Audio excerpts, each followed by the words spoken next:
पहले भी कहा फिर कहता हूं कि पश्चिम से इस बार भारतीय जनता पार्टी का सफाया होने जा रहा है, और इसलिए भी हो रहा है कि जिन किसानों को इन्होंने धोखा दिया है, कहने को कह रहे थे आय दोगुनी होगी, लेकिन एमएसपी भी नहीं दे पा रही सरकार। एमएसपी का कानूनी अधिकार इंडिया गठबंधन समाजवादी पार्टी देना चाहती है, और जब मौका मिलेगा तो उस पक्ष में काम करेगी।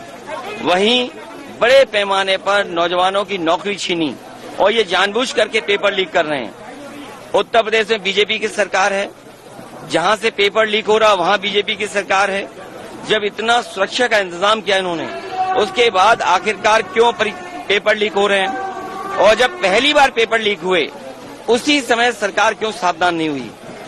सरकार जानबूझ करके पेपर लीक इसलिए करा रही है क्योंकि वो आरक्षण नहीं देना चाहती, वो सरकार नौकरी नहीं देना चाहती। और इनके पास बताने को क्या है?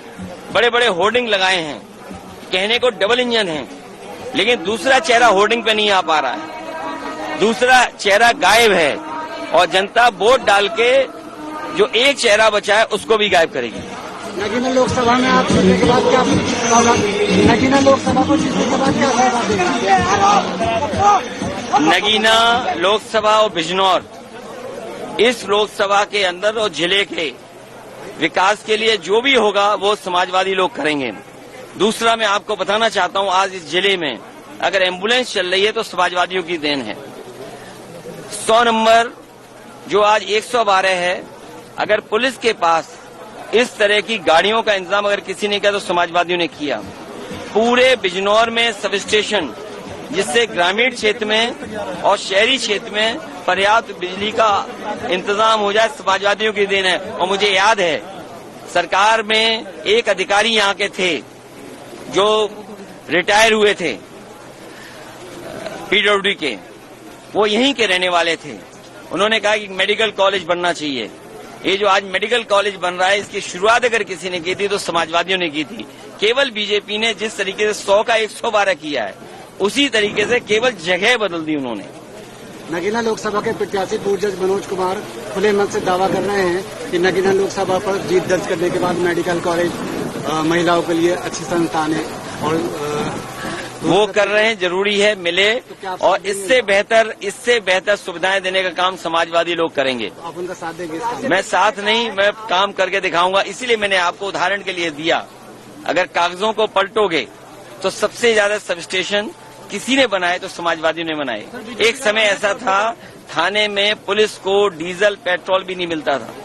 वो जो फरियादी आता था उससे वसूल करके गाड़ियां चलाते थे। बजट दे करके, गाड़ियां दे करके पुलिस को रिस्पांस सिस्टम अगर किसी ने दिया, समाजवादियों ने दिया। पूरे बिजनौर में हजारों ऐसे बच्चे होंगे जिन्हें लैपटॉप मिले हैं, और उन लैपटॉप से अपने आप कुछ न कुछ करने लगे। जो अभी बिल गेट्स आए थे और प्रधानमंत्री जी जो बात कर रहे थे डिजिटल डिवाइड को लेकर के, तो डिजिटल डिवाइड कैसे खत्म हो, उसके लिए अगर किसी ने काम किया था तो समाजवादी पार्टी ने यहाँ पर लैपटॉप बांटे। वो आज भी चल रहे होंगे।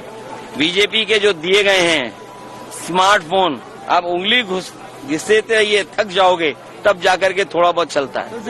आपकी बात 400 पार, क्या कहना है आपका? 400 हार इस बार की होने जा रही है। 400 पार नहीं, 400 हार। और जितने लोग हैं संविधान और लोकतंत्र को खत्म करने वाले लोग हैं, वो सब इस चुनाव में जनता के वोट से भगाए जाएंगे। अखिलेश जी, राष्ट्रीय अध्यक्ष ने कहा है कि इंडिया गठबंधन के आधे नेता जेल में हैं, आधे दूर पे हैं, क्या कहना चाहते हैं? भारतीय जनता पार्टी ने अपने दल को भ्रष्टाचारियों का गोदाम बना लिया है। भारतीय जनता पार्टी ने भ्रष्टाचारियों के लिए अपना दल गोदाम बना लिया है। जितने भी भ्रष्टाचारी हैं अब सब भारतीय जनता पार्टी में। क्या आपने इलेक्टोरल बॉन्ड का नहीं देखा कि किस तरीके से भारतीय जनता पार्टी का बैंड बज गया? सच नहीं बोल पा रहे हैं। हजारों करोड़ कोई चंदा देता है, ईडी सीबीआई इनकम टैक्स से वसूली हुई है, और ये बात तो सामने आ गई है। ये सरकार संस्थाओं से खिलवाड़ कर रही है, और याद रखना, संस्थाएं कमजोर होंगी तो लोकतंत्र कमजोर होगा। और ये संस्थाओं में जो मनमानी कर रहे हैं उसी का परिणाम है कि आज लोकतंत्र कमजोर होता जा रहा है। इन संस्थाओं को बचाना है, लोकतंत्र को बचाना है, और कम से कम इन संस्थाओं की क्रेडिबिलिटी तो हो। अगर क्रेडिबिलिटी खत्म हो जाएगी तो हमारे लोगों का भरोसा खत्म हो जाएगा। इंडिया गठबंधन की सरकार आएगी तो आप क्या करेंगे? बीजेपी को हटा रहे हैं।